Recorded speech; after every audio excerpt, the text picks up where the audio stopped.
In 62 days, I traveled over 11,000 miles, visited 13 cities in 5 countries, earned 6 college credits, spoke 3 languages, carried 2 pieces of luggage, and had one experience of a lifetime. Welcome back to Curious Kellen. My name is Kellen, and this is my journey through Europe.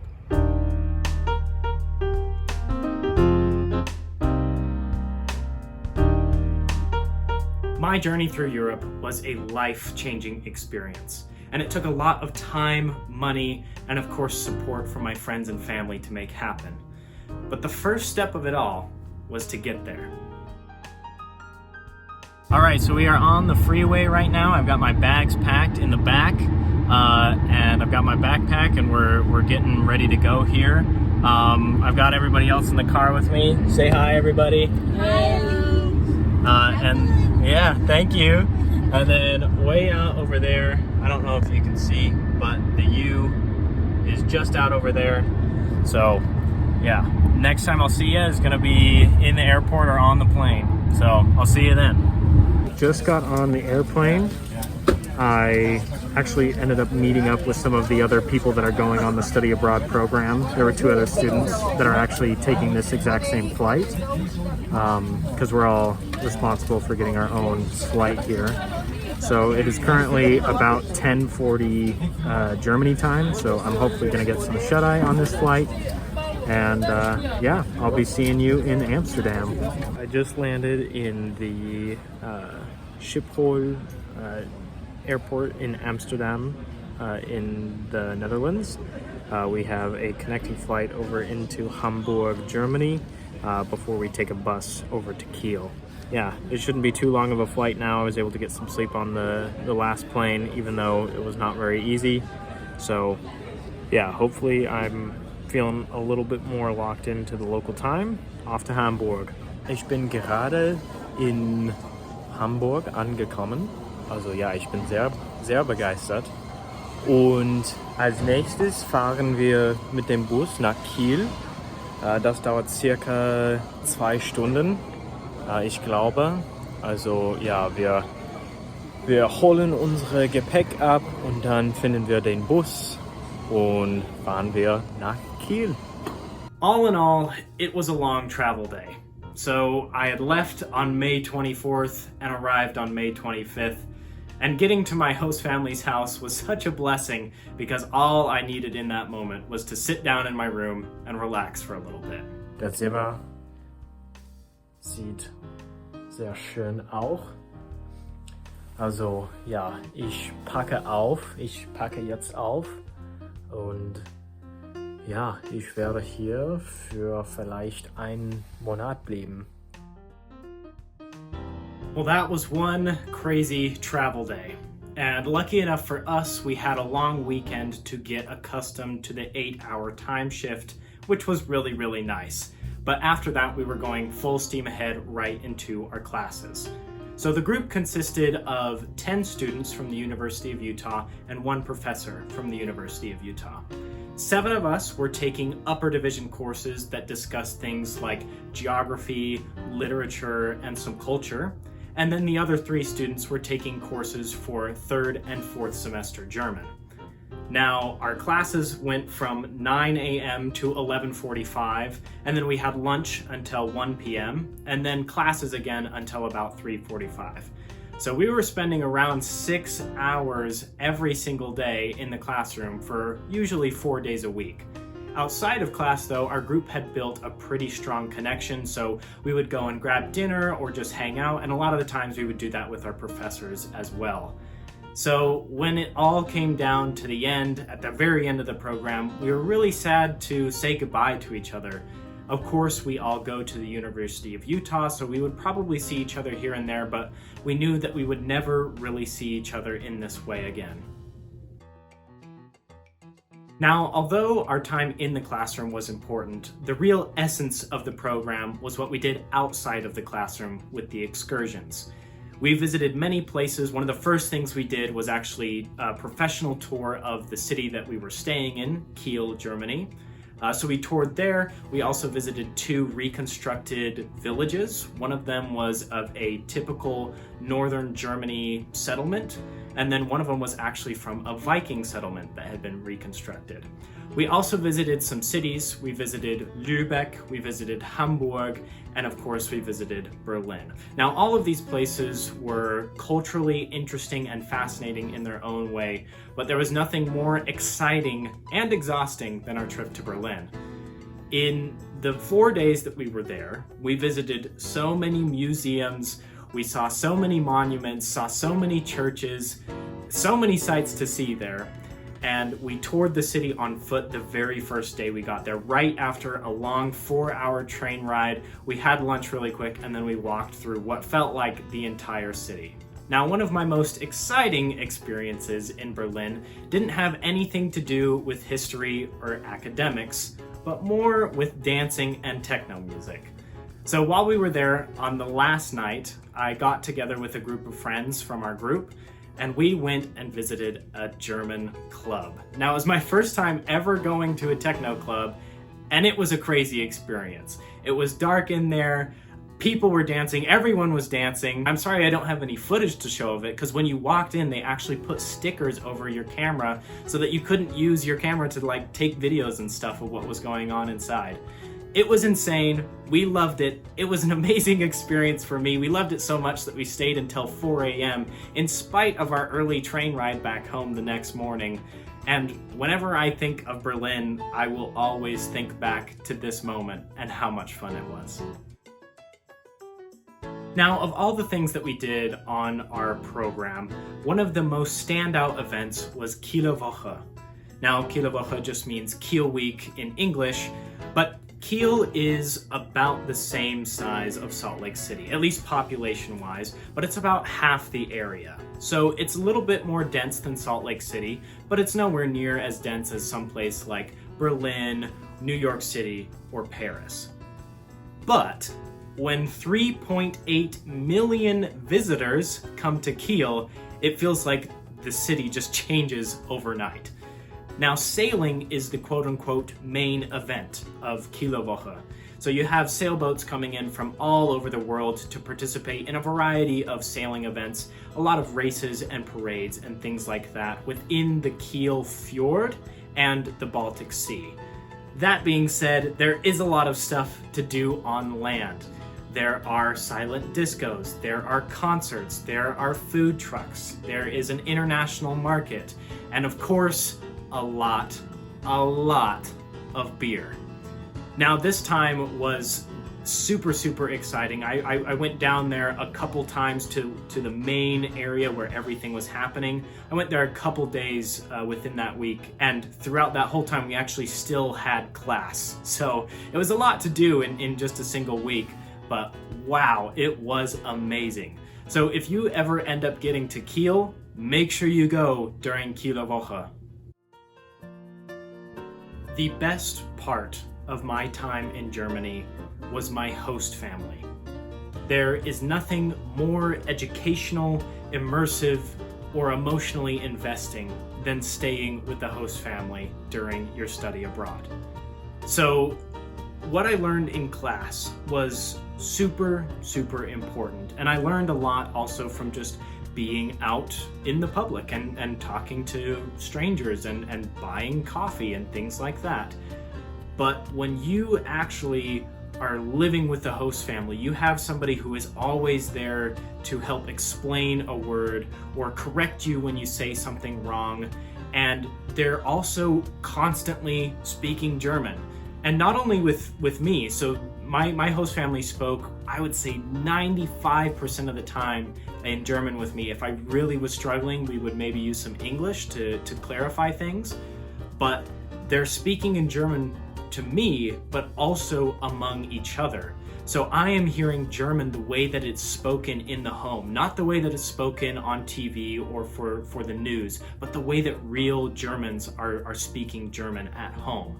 What I learned from them educationally and within the language was really important, but I would also say that the emotional support and the connection that I made with my host family was equally important, if not more.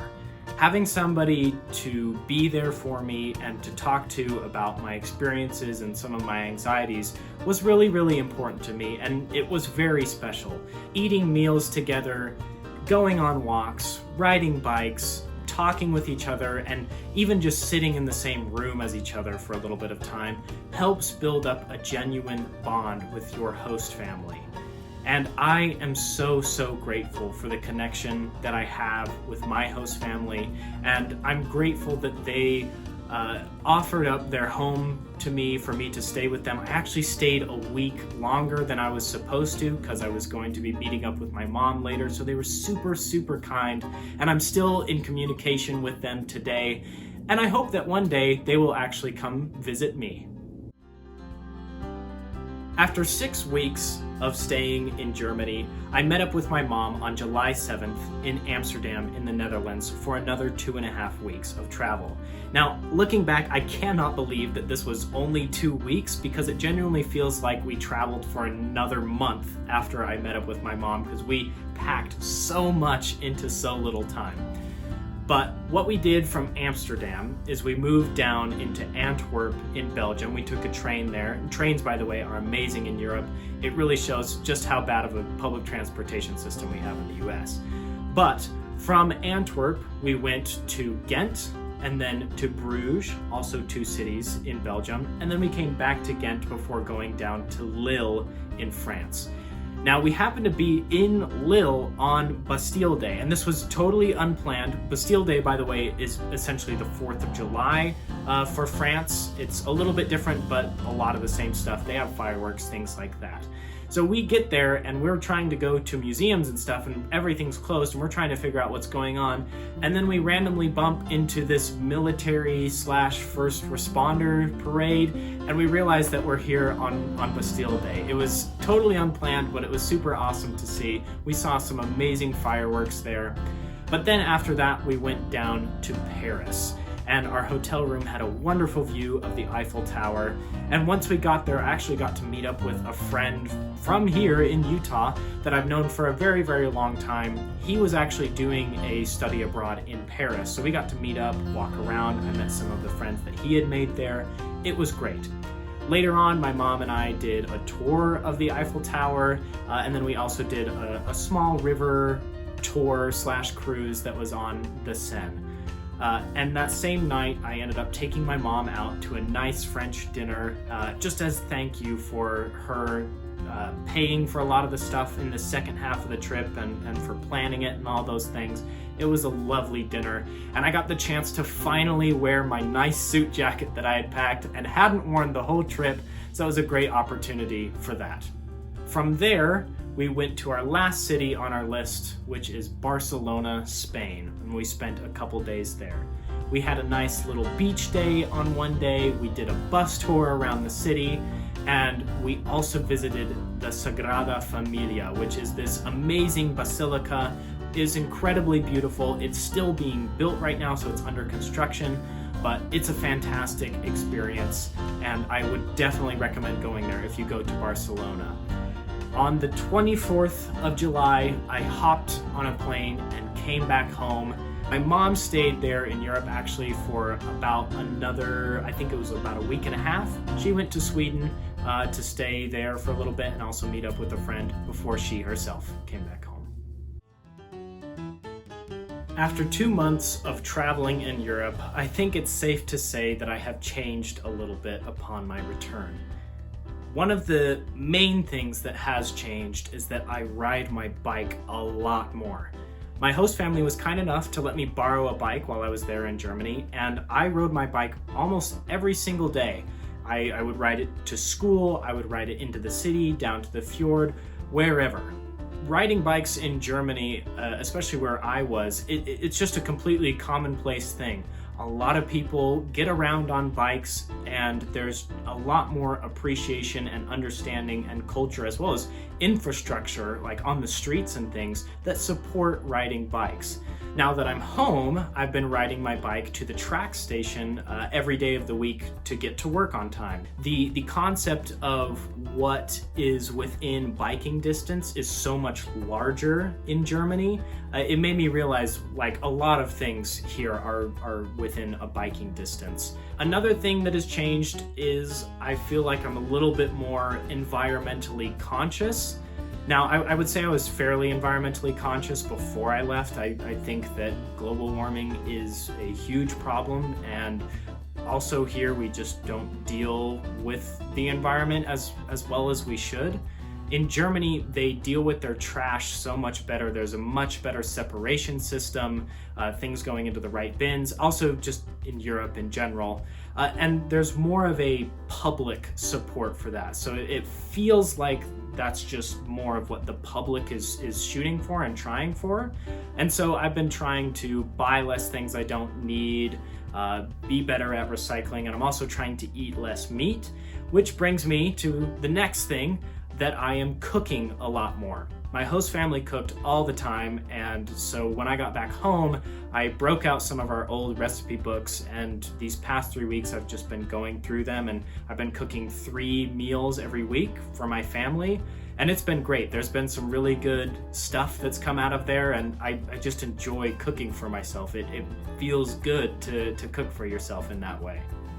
Although I did experience a lot of change and growth from my trip, I also feel like I have more of an appreciation for some things at home. One of those things being able to get a driver's license. In Germany, it's much more difficult to get a driver's license. You get it at an older age, and it costs a lot more to get a driver's license than here in the US. Another thing is Mexican food and Latin American food.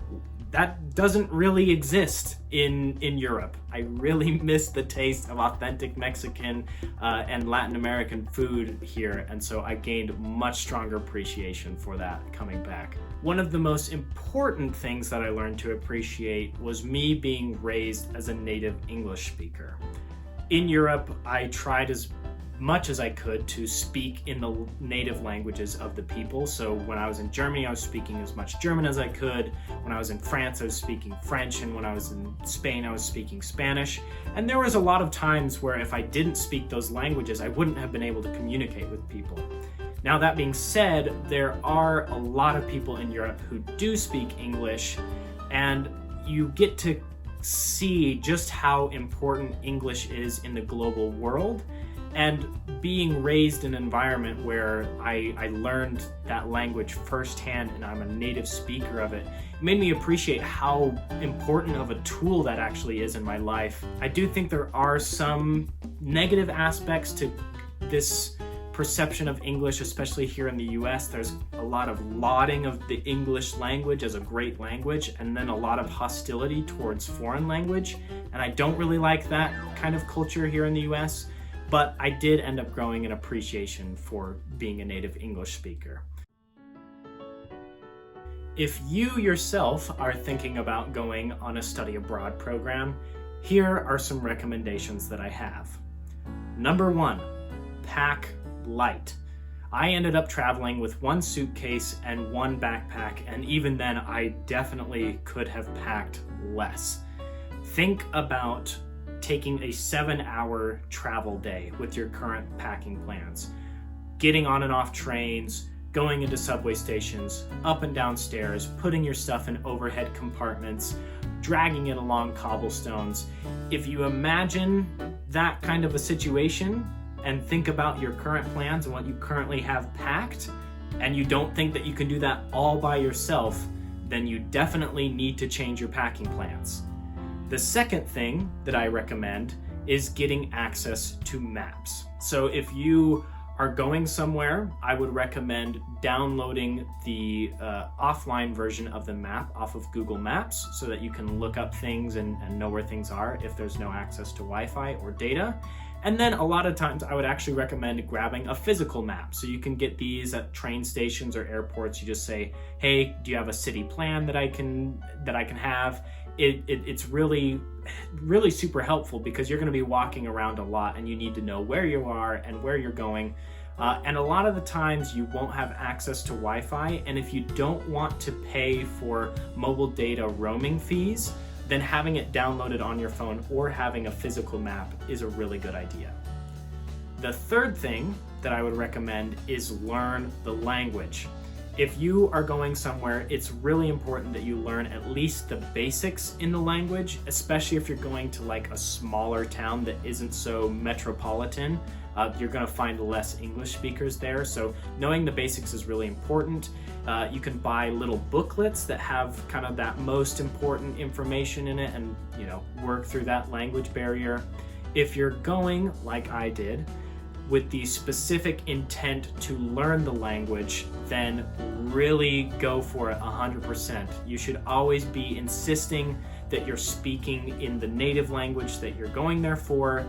Don't use English as a crutch. There may be times where it would be faster or easier, or you're tired and just don't want to just speak in English, but don't do that because then you're not gonna grow. You should always be saying, hey, I came here, I paid the money to be here, I want to learn the language, let's not speak in English. So stick with it, it's really worth it. The last thing that I would recommend is that you live in the moment. On this trip, I really opened my eyes to see just how obsessed people are with their phones and their digital image. I experienced this particularly when my mom and I were visiting the Sagrada Familia Basilica in Barcelona, Spain. There were so many beautiful things there, these excellent stained glass windows. The architecture was fantastic, and just the feeling there was really impressive as well. But I felt like I saw more people concerned with taking photos of themselves and kind of documenting that they were there than actually be there and experience the beauty of this building. And so I'm not necessarily saying that you shouldn't take photos or that you shouldn't take videos. I mean, this video wouldn't exist without me doing that. So I actually encourage that you do that, but also don't forget to take a moment and step back and go, hang on a minute, I really just need to experience this. Let me put my phone away and stand here and go, wow, I am really here. I'm actually here in Europe. I'm really experiencing this in this moment, and I am so happy that I am. So my time in Europe was an amazing experience, and I know that one day I definitely want to get back there. I'm not sure what it's going to look like. I may go back to the University of Kiel to study there as an actual exchange student for a semester or maybe even a full academic year. I may do another summer study abroad program in a different country, or maybe I'll just do some personal travel. I'm not really sure. Either way, I know I want to go back at some point, especially to Germany. I love the language and the culture, and I just feel like I have so much to gain by actually being there and being in person and engaging with people. For now, though, I'm just going to work hard in my fall semester courses back at the U and enjoy my time back at home. So I hope that you have enjoyed getting to know a little bit more about my trip in Europe. I hope that you have learned a little bit more and that you're maybe excited or inspired to now go on a study abroad adventure of your own. Thank you so much for watching. This is Curious Kellen, and I'll see you in the next one.